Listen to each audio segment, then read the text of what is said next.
This is Al Brooks. Thank you for watching the Brooks Trading course. This series of videos is on the basics of Forex trading. I'm first going to talk about what exactly is the Forex market. I will then talk about the Forex sessions, different times around the world. And finally, I'll talk about leverage and fundamentals.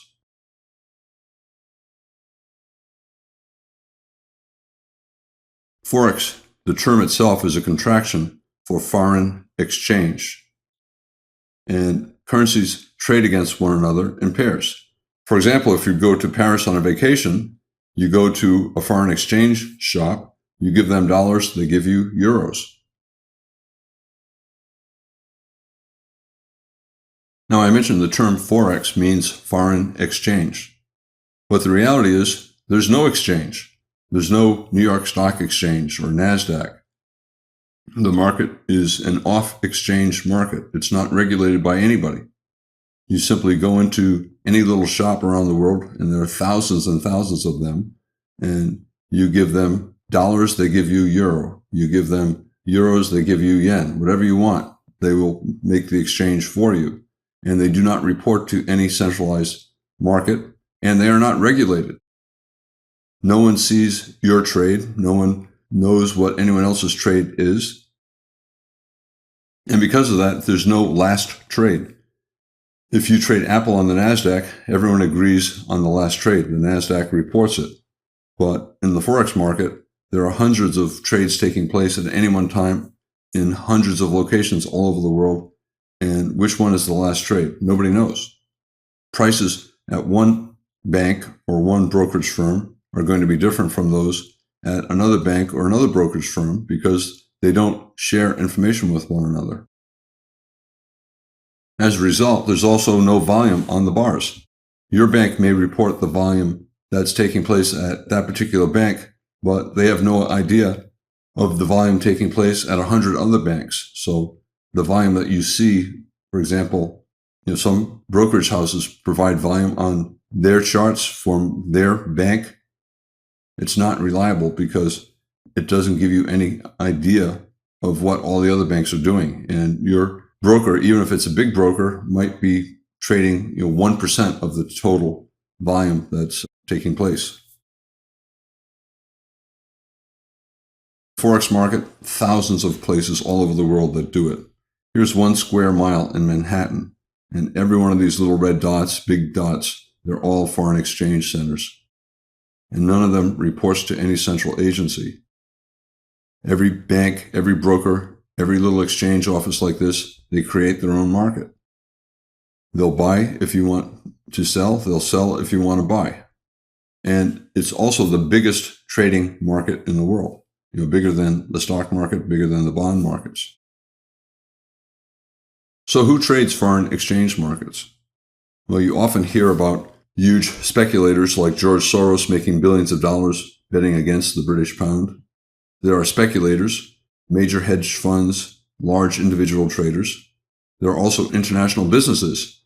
If you're Apple, you're buying equipment from China, you have to pay them. You're not going to pay them with dollars. And if China is making goods in China and they're selling the goods in the United States, they have to transfer yuan into dollars. And that's true of anything. If you go to Paris and you want to buy a salad, you have to give them euros. You cannot give them dollars. So you have to go to some exchange place to trade your dollars into euros. And when you come back home, you go to another foreign exchange place, you give them euros, they give you dollars. You can do it at the airport, and the airport knows that you're somewhat desperate to make the trade.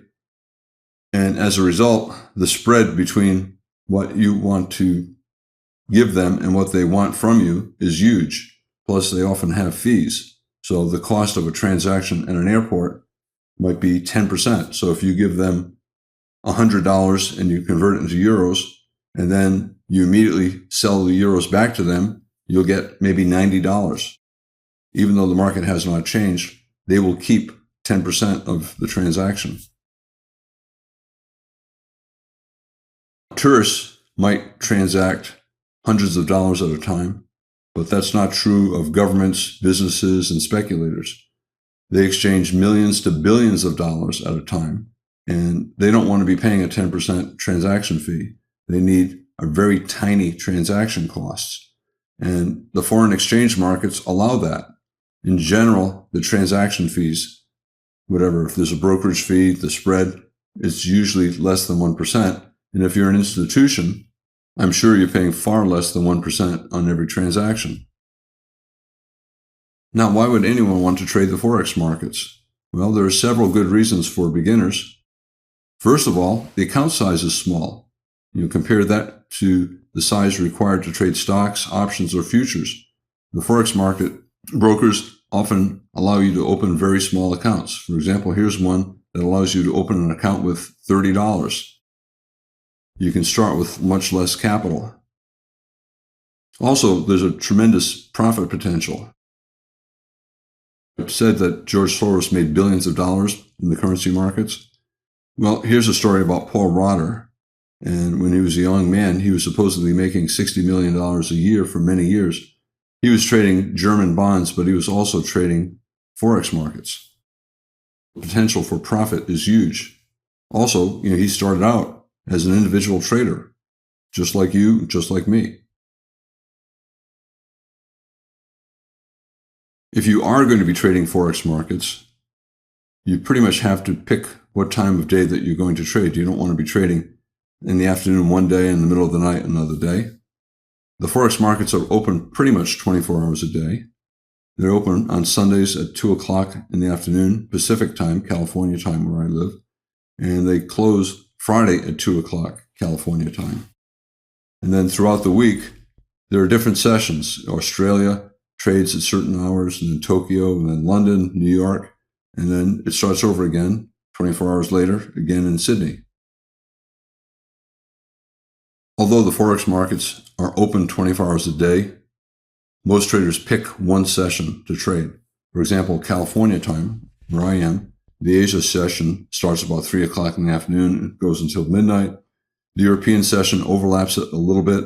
Sometimes it gets active around 11 o'clock at night, sometimes midnight, and it stays active until 7 o'clock in the morning. And the American session becomes active around 5 or 6 o'clock in the morning, and then gets very quiet around 11 o'clock or noon. And the sessions overlap. You can see there's an overlap here between London and New York, and then overlap here between Sydney and Tokyo. Here is a chart of the euro versus the yen, a 5-minute chart. And this is the European session, and it stayed active until 5:30, 6:30 or so. And the US session began to get active at that time as well.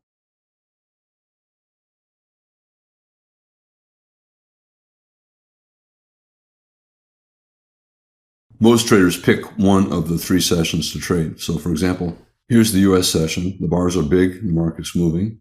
And then when it closes, this is what often happens. The market enters a very tight trading range. There's still trading taking place, but very difficult to make money. So most traders should not trade between the US session and the Asian session. The Asian session often overlaps the European session, but a lot of times it also goes quiet in a tight trading range. Again, not worth trading. Great liquidity when the market is active like this, much less liquidity in between sessions.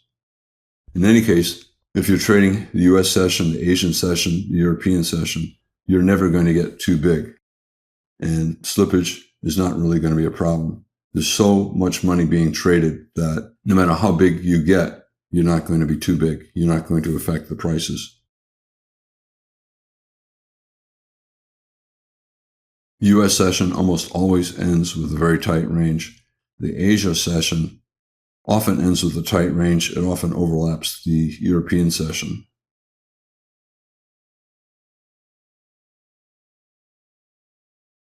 Now, one of the advantages of trading Forex markets is leverage. As an individual trader, when you trade, you have to open an account with a broker. You're not going to go to a local foreign exchange shop and trade because you cannot make money because the transaction costs are 10%. you need transaction costs in the neighborhood of 1%. And to get that, you have to open an account with a broker. And every broker has a minimum margin requirement. It varies depending on which pair of currencies you're trading. And sometimes the margin requirement allows you to have 50 times leverage. And that means, for example, you may only need 2 or 3% to place a trade. If you want to place a $50,000 trade, you may only have to have $1,000 or $2,000 in cash to take the trade. Margins change when a particular currency pair is having big ranges. The broker will increase the margin requirement. So instead of 50 times your account value, you may at times only be able to trade 20 times your account value.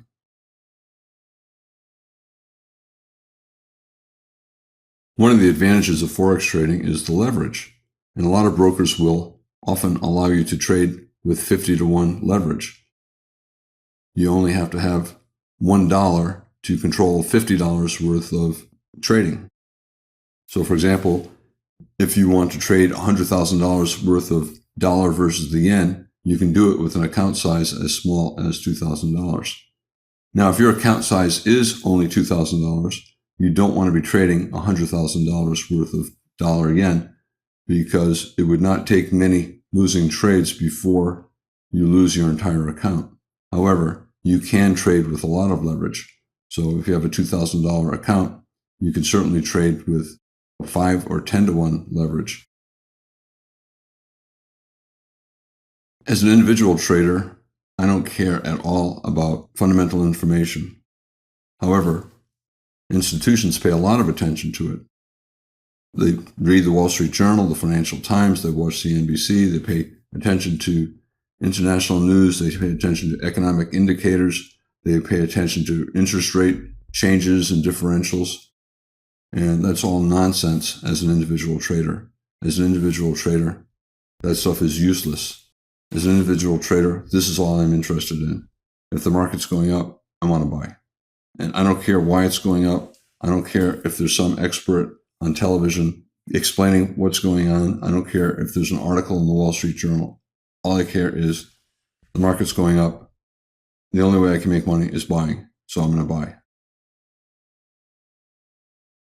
As a Forex trader, an individual trader, you're far better off just to look at charts and use price action to decide how to take trades, how to enter, and how to manage your trades, and totally ignore fundamentals.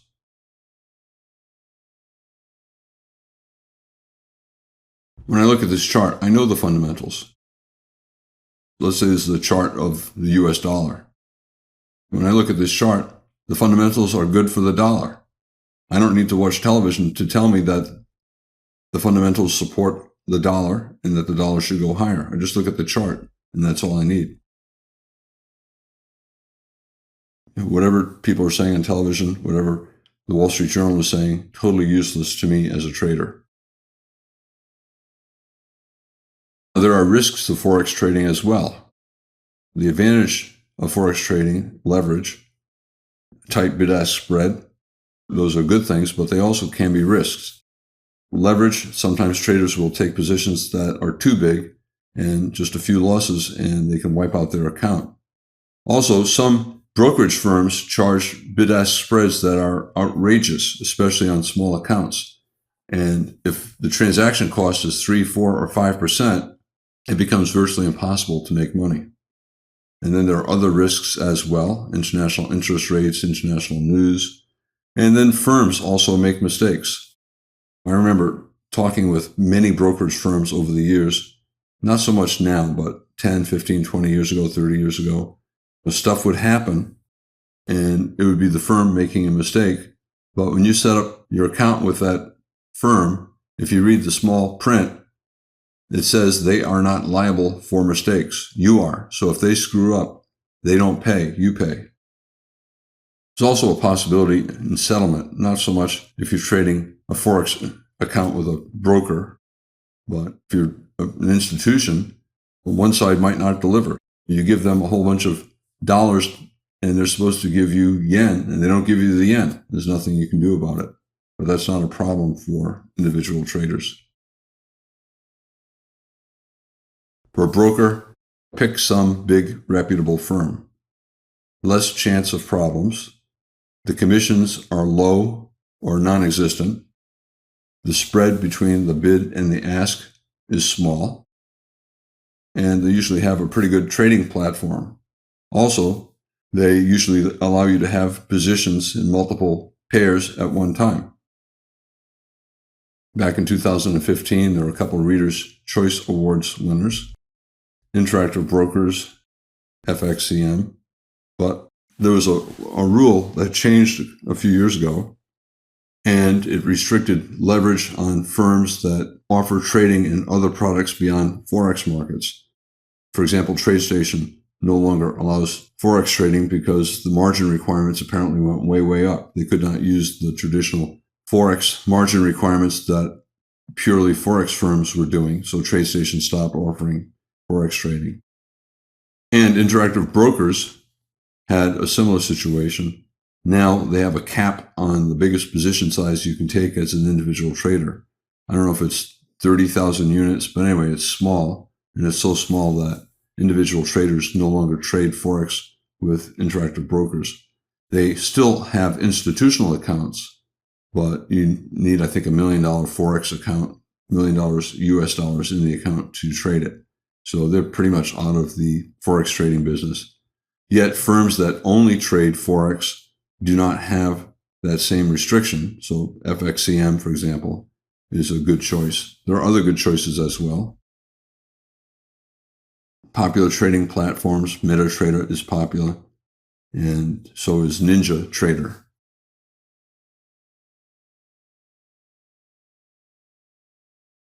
In this video, I talked briefly about what the Forex market is. I then talked about the sessions and how they overlap. It's basically a 24-hour market. And finally, I talked about leverage and how fundamentals are not at all helpful to an individual trader. Just look at the charts. The charts tell you all that you need to know. This is Al Brooks, and thank you for watching the Brooks Trading course. This is the first of several videos on the basics of Forex trading.